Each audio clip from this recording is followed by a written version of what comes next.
اعوذ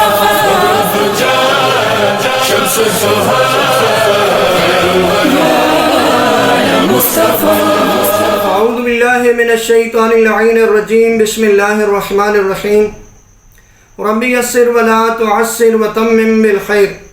معزز ناظرین و سامعین، السلام علیکم ورحمۃ اللہ وبرکاتہ۔ معزز ناظرین، جعفر جتوئی صاحب کا معافی نامہ آ چکا ہے، جس میں انہوں نے یہ اقرار کیا ہے کہ میں نے توہین خدا کی ہے، توہین انبیاء کی ہے، توہین اہل بیت جو کی ہے، اس میں خدا کی بارگاہ میں بھی معافی مانگتا ہوں اور تمام مومنین سے بھی معافی مانگتا ہوں۔ پہلے یہ آپ سن لیں، اس کے بعد اس پہ بات کرتے ہیں کہ انہوں نے کس انداز میں معافی مانگی ہے۔ رسول کی بارگاہ میں بھی اس معاملے میں معافی مانگتا ہوں اور مومنین سے بھی معافی مانگتا ہوں، اور توہین خدا، توہین انبیاء، توہین ائمہ کرام اگر میری تقریر میں جہاں پر بھی ہیں، میں ان سب کے لیے مومنین سے بھی اللہ کی بارگاہ میں بھی معافی کا طلبگار ہوں۔ وما علینا الا البلاغ المبین۔ تو مومنین، آپ نے دیکھا کہ وہ موصوف اقرار کر رہے ہیں کہ میں نے توہین خدا بھی کی ہے، توہین انبیاء بھی کی ہے، جو میری تقاریر میں ہوئی ہے، توہین اہل بیت بھی کی ہے۔ تو اس پہ معافی نامہ انہوں نے پیش کیا۔ وہ معافی نامہ کیوں آیا، کیوں ان کو معافی مانگنے کی ضرورت پیش آئی، وہ تو سوشل میڈیا کے دور آپ نے سن لیا ہوگا کہ مختلف مقامات پہ ان پہ FIRs ہوئی، جیسے کہ شیخو پورہ میں ہوئی، چکوال میں ہوئی۔ تو ظاہر سی بات ہے انہوں نے معافی تو مانگنی تھی، لیکن پھر بھی اگر آپ دیکھتے ہیں تو پروردگار معافی مانگنے والوں کو، توبہ کرنے والوں کو پسند کرتا ہے۔ ان اللہ یحب التوابین، پروردگار فرماتا ہے توبہ کرنے والوں کو میں پسند کرتا ہوں، دوست رکھتا ہوں، لیکن شرط ساتھ یہ ہے کہ توبہ نصوحا ہو۔ ایسی توبہ نہیں ہے کہ صرف زبان تک وہ ہو، یعنی ایسی توبہ کہ جس سے آپ کو نصیحت بھی ہو۔ اب ہم تو ظاہر کو دیکھیں گے، اللہ کرے کہ آنے والی تقاریر میں، ان کی تقاریر میں نہ توہین خدا ہو، نہ توہین اہل بیت ہو، نہ توہین انبیاء ہو، لیکن اس معافی نامے سے ایک بات تو کھل کے واضح ہوگی کہ جو علماء بیان کر رہے تھے کہ یہ اپنی تقاریر میں توہین خدا بھی کرتے تھے، توہین نبی بھی کرتے تھے، توہین اہل بیت بھی کرتے تھے، اور علماء کو جواب کیا ملتا تھا؟ وہی تمغہ جو پرانے والا کہ جو ہر کوئی جو بھی بولتا ہے عالموں سے کہا جاتا کہ یہ مقصر ہے، اس کو تو پتہ نہیں ہے، یہ تو جعفر جتوئی صاحب یا ان جیسے اور بھی جتنے لوگ ہیں یہ تو خوش عقیدہ لوگ ہیں، یہ تو ہمیں اہل بیت کے صحیح جو ہے نا فضائل بیان کرتے ہیں اور صحیح عقیدہ ہم تک پہنچاتے ہیں۔ علماء کو جو یہاں تک کہ گالیاں نکالی جاتی ہیں۔ آج آپ نے دیکھ لیا کہ وہ اپنی زبان سے خود اقرار کر رہے ہیں کہ میں معافی مانگتا ہوں کہ میں نے توہین خدا جو کی ہے، توہین نبی جو کی ہے، توہین اہل بیت جو کی ہے، اور یہ پہلے کر چکے ہیں۔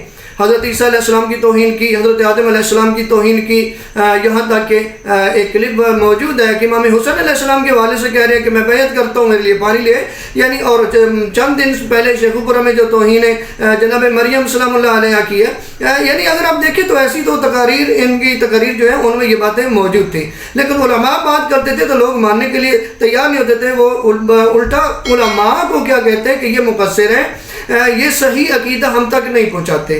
میں بات جو کرنا چاہتا ہوں وہ یہی بات کرنا چاہتا ہوں کہ اپنے دیکھنے سننے والے جن میں ایسے بھی لوگ ہوں گے کہ جو جعفر جتوئی صاحب کے فالوور ہوں گے، سبھی سے میں ایک سوال کرنا چاہتا ہوں کہ اس معافی نامے سے دو باتیں تو واضح ہو گئی، ٹھیک ہے، کہ معافی نامہ تب ہے کچھ قصور کیا ہے تو یہ بات آپ ذہن میں رکھیں جو بالخصوص فالوور ہیں کہ یا یہ پہلے غلط تھے یا اب غلط ہے۔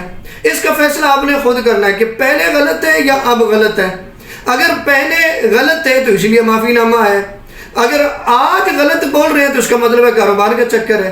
تو پھر ہمیں کوشش کرنی ہے کہ ایسے لوگوں سے بچیں کہ جو اپنے کاروبار کے لیے کچھ بھی کر لیتے ہیں، لیکن دراصل ہوا یہ ہے کہ عقیدہ ان کا وہی ہے۔ ہم ظاہر سی بات ہے دیکھیں تو ظاہر کوئی نہ، لیکن اگر صحیح معنوں میں دیکھا جائے تو عقیدہ ان کا وہی ہے۔ توہین خدا بھی یہ کریں گے، توہین اہل بیت بھی کریں گے، توہین انبیاء بھی کریں گے، لیکن چونکہ کاروبار کا چکر ہے اس لیے یہ مجبور ہو گئے کہ اب ہم معافی مانگیں، معافی مانگنے کے بغیر گزارا نہیں ہے۔ تو برادران کوشش کریں کہ ایسے بندوں کو پہچانیں کہ یہ لوگ جو ہیں یہ آپ کی نسلوں کو تباہ کر رہے ہیں۔ ممبر جو ہے وہ تو آپ کے لیے اور ہماری نسلوں کے لیے تربیت کی جگہ ہے کہ ہماری تربیت ہو، ہم تک دین پہنچے، ہمارے جو نسلیں ہیں، ہماری جو آنے والی نسل ہے اس تک یہ پیغام پہنچے جو خدا کی طرف سے ایک عطیہ ہے ممبر حسین۔ اس ممبر پہ ایسے لوگ آگے ہیں جو توہین خدا بھی کرتے ہیں، توہین انبیاء بھی کرتے ہیں، توہین ائمہ اہل بیت بھی کرتے ہیں۔ اور جو صحیح دین اہل بیت ہے وہ ہم تک نہیں پہنچاتے ہیں، وہ دین جو قرآن اور اہل بیت کے مطابق ہے۔ اگر ہم ان لوگوں سے دین لیں گے تو پھر ہمارا کیا حال ہوگا؟ ہمارے تو امام کا ظہور قریب ہے، اور امام کے ظہور کے لیے تو ہر بندہ تو اس لشکر میں شامل نہیں ہو سکتا۔ اس لشکر میں شامل ہونے کے لیے انسان کو با کردار ہونا پڑے گا، انسان کو باعمل ہونا پڑے گا۔